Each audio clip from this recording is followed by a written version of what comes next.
us again. We're now about 24 hours from the killing of Alex. And during that time of everything that's happened, I hope everyone's taking away a picture of a life of generosity, service-oriented, and his life's coming into clear focus. I had the privilege of talking with Michael and Susan, Alex's parents, yesterday, and the heartache in the hours after your son's murdered in front of the world is one thing, but what stood out to me was a parent's desire and their passion to make sure that the story of Alex was told. Someone who went to work to care for veterans, someone who was a valued coworker, someone who relished and lived in this state in a big way, whether it was outdoor activities or being down there on the street as a First Amendment witness to what ICE is doing to this state. So once again, to Michael and Susan, when I talk to these parents, it's always in deep confidential conversation. In this one, though, Michael was very clear to me. He said, don't let them forget Alex's story. The world knows how he died. He died at the hands of ICE agents on the streets of Minneapolis. They want us to make sure we said how he lived. So to Michael and Susan, our deepest sympathies, but you have my commitment to continue to tell that story. So now we've got 2 Minnesotans dead. We didn't had time to start telling Renee's story of a poet and a mother and a bright spirit, and now we're telling Alex's story. So my question is, what's the plan, Donald Trump? What is the plan? What do we need to do to get these federal agents out of our state? You thought fear, violence, and chaos is what you wanted from us, and you clearly underestimated the people of this state and nation. We are tired, but we're resolved. We're peaceful, but we'll never forget. We're angry, but we won't give up hope. And above all else, we are clearly unified. If it was the intention of Donald Trump to make an example of Minnesota, then I'm damn proud of the example that the world's seeing. We believe in law and order in this state. We believe in peace. And we believe that Donald Trump needs to pull these 3,000 untrained agents out of Minnesota before they kill another person. And we're up here telling another story of a Minnesotan just trying to live their life without the interference. To Americans who are watching this right now, and I don't know, maybe you're watching it with curiosity, bewilderment, horror, scorn, or sympathy. I've got a question for all of you. What side do you want to be on?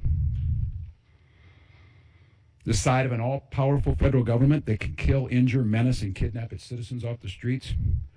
Or on the side of a nurse at the VA hospital who died bearing witness to such government? Or the side of a mother whose last words were, "I'm not mad at you"? The side of tens of thousands of peaceful citizens who showed up to march when the wind chill was 40 below because they love this state and they love this country.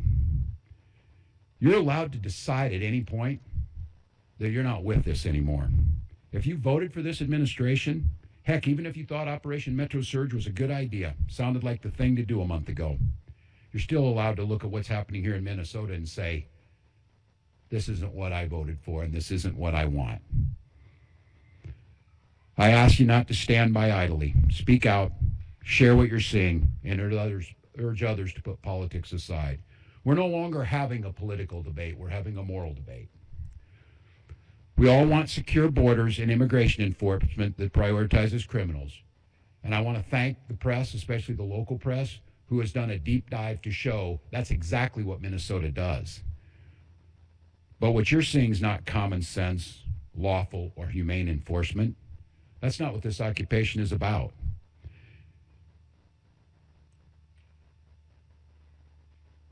Let me say our conversation should not be about, and I know we get asked of what we're doing on there, how many state patrol or police or National Guard I can put on the street. This isn't about how many people I can put on the street. It's about how many of these people, these ICE agents and whoever else was thrown into this unholy mess, how many Donald Trump can get out of here. Minnesotans, you've won the hearts and minds of people across this country, and you've done it through your peaceful, resolved defense of your neighbors and the Constitution. So once again, Minnesotans, stay peaceful, stay safe. Change is coming, and we can feel it. But this fight still goes on. And I'm just glad today to be joined in person, because it's someone who's been at the side of Minnesotans throughout this and through every other thing we've gone through over the last 7 years. Someone who we describe as the people's lawyer, someone who is fighting this battle for the Constitution, for the safety of Minnesotans in courts every single day. I want to give this over to Attorney General Keith Ellison to talk a little bit about what's going on with the state on some of the lawsuits and what our expectations are in the coming days. Attorney General. Thank you, Governor. Governor Walz, thank you for your excellent leadership during this very, very difficult time. This unprecedented time, Governor, because quite honestly, there has never been a deployment of immigration agents this size in the history of the United States. There have been times in American history where they've deported a lot of people, but a concentrated deployment of ICE agents in one state in one period of time is unprecedented. And therefore, there's no playbook. And therefore, nobody knows exactly how to deal with this situation, but it is unique and particularly puzzling, given that Minnesota does not have the highest immigration in the United States, given that Minnesota has a very, very professional community of law enforcement professionals who are taking care of the safety of our state, given the fact that the Department of Corrections, pursuant to state law, hands over people who ICE is looking for and they have proper paperwork for. Given all of that, this is a very curious situation and would reasonably lead someone to ask why. So let me talk about Alex Pretti. Alex Pretti was a nurse at the VA. I happen to have a son who's 31 years old, who spent 5 years in the United States military as a combat medic. But toward the end of his deployment and the end of his service, he wanted to go into nursing, and so he did. And ended up getting an RN degree and works in the healthcare system here in Minnesota. And when he was at work today and last night, he said, look, my colleagues were crying and in tears, and they took this hit to one of their own very personally. And he said, I did too. He said, I didn't find myself shedding tears, but I could have, because I just was brokenhearted, because I know the service that he and the love and compassion he puts into taking care of the people he took care of at the VA. So, an intensive care nurse, a kind, compassionate person to friend and family, described by coworkers as the first person who would jump in to help. And he was our neighbor, and he should still be with us right now. So let me just note that Superintendent Drew Evans of the BCA, another exemplary professional in our state, he is the BCA is the state's investigative agency, and it is their job to investigate crime. They have a specialized unit to investigate the use of force cases. They arrived on site after the shooting and were refused access. They then secured a judicial warrant, a warrant signed by a judge, which has never been needed before, and were still refused access. This is uncharted territory. Now, friends, this comes at the tail end of other offenses, like a shooting in North Minneapolis and another homicide in South Minneapolis, Renee Nicole Good, where they also were denied access to the scene, and investigators are, to this moment, still being denied access to the investigative file. This is not a rash decision for us to go to court and to seek a temporary restraining order from a judge to preserve evidence and prevent the destruction of evidence. I don't care if you're conservative, liberal, or whatever, but you should at least be in favor of conserving evidence in a homicide. And to have to go get an order from a judge to preserve that evidence is extraordinary and should alarm everyone who believes in equal justice under the law and who believes that every person, no matter how this case ultimately is resolved, deserves to have their case investigated to get to the truth of what happened. This is an extraordinary moment in an unprecedented time, and we're doing all we can to step up to that moment. My office represents the BCA and joined the Hennepin County Attorney's Office in a lawsuit last night, as you know, and we moved to prevent the destruction and or tampering with evidence related to Alex Pretti's shooting. And this includes any evidence the federal agents took from the scene of the shooting, preventing the state authorities from inspecting it. We've never had to do anything like this before. Never before. We filed that motion last night and for a temporary restraining order asking the court to take immediate action to preserve the evidence. And last night, within 2 hours of the filing, a judge granted the motion. The Department of Homeland Security and the federal government are now enjoined from destroying or altering evidence related to yesterday's shooting.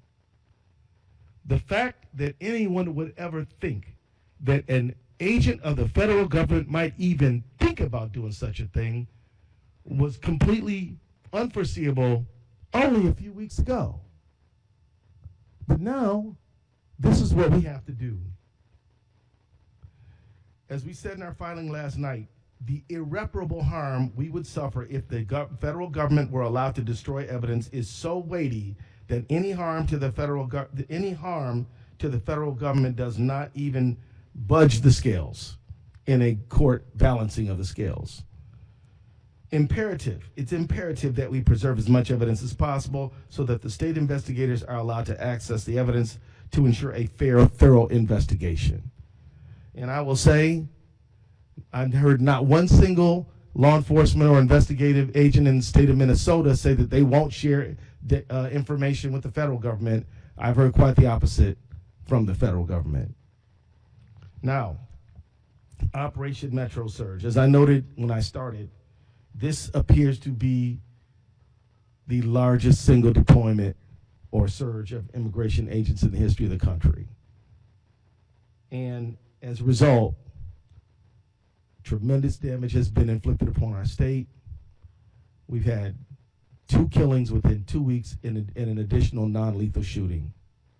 We've had countless numbers of people who have been stopped and had the demand for their papers, to have to show their papers in America. We've had door-to-door knocks where people have their homes barged into without cause of right. And we've had stores have to shutter, students not going to school. We've had reduction in employees going to their job sites. We've had jobs being, little markets being shut down, restaurants being interfered with. We've had a countless number of harms. And so we took the action of suing the federal government over Operation Metro Surge. And tomorrow morning, I'm going to be in federal court with my team arguing for a restraining order against Operation Metro Surge. I filed this case almost 2 weeks ago, and this will be our first hearing. The lawsuit we filed is one that is caused by the unprecedented nature of this surge. It is a novel abuse of the Constitution that we're looking at right now. No one can remember a time when we've seen something like this, when a state can marshal facts to show that our targeting is not based on excessive amounts of undocumented immigrants or anything like that, but we're targeted because of politics, which violates our First Amendment rights. The 10th Amendment, which we are entitled as a state to equal sovereignty, and we have been denied that. The federal government is literally commandeering and coercing the state of Minnesota to bend to its will, which is the prerogative of the people of the state of Minnesota. Let me remind everybody, let me take everybody back to 8th grade civics. The states predate the United States and came into the Union preserving their rights as states to be the states that the citizens of those states want them to be within a constitutional framework. It is at the fundamental, it is in the DNA of American history that the federal government cannot trample over the prerogatives of the state. And that is exactly what is happening here, and that is exactly why we're going to court. This surge has drained local law enforcement time and resources. Jacob Fry, if he were here, could tell you that they've spent north of $2 million on overtime responding to ICE. They damage our economy, hurt our education system, and terrorize community members. And it must stop, and tomorrow is a big step in that direction. Now, as I noted a moment ago, people will ask, well, why Minnesota? I'll say this. Minnesota is dealing with targeted oppression from the federal government because of who we are and who we value. Minnesota is a place where we welcome the stranger. We have a number of nonprofits that focus on refugee resettlement in Minnesota. Minnesota is a place where we take care of the vulnerable among us. We're a state that just passed paid family leave. We're a state that believes in feeding our kids who are in school, and we're a state that believes that Minnesota is a great place to live for everyone, no matter where you were born. Of course, we obey all laws, but we still believe that immigration is not a sin. We're leading, they're coming after our state, in my view, because of what we stand for, because we voted 3 times in favor of somebody not Donald Trump, which he has publicly said he resents deeply and believes is not even true. I can tell you it's not about fraud. Because if he sent people who understand forensic accounting, we'd be having a different conversation. But he's sending armed, masked men. This is a pretext, and it's not supported by the facts at all, which has brought us to court challenging the justification that the president has offered. For those watching around the country, I would submit to you that just as Portland and Chicago and LA were precursors to Minneapolis, Minneapolis is a precursor to a whole lot of other places that they have their eye on right here, right now, including Maine and several other states. If we don't stop this behavior here, it will only expand, and it won't be good for anyone in our country. Minnesota is staying strong, and I want to join Governor Walz in my just pride in being a Minnesotan. No football game victory could ever make me feel as good about our state as I do about people standing up, helping their neighbors, engaging in mutual aid, giving each other rides different places, making sure that there's enough groceries, protesting, using their First Amendment rights. This state has a lot of spirit. And Minnesota nice is a real thing. I wasn't fortunate enough to be born in Minnesota. I was born and grew up in Michigan. And I can tell you that this state has a lot of nice people.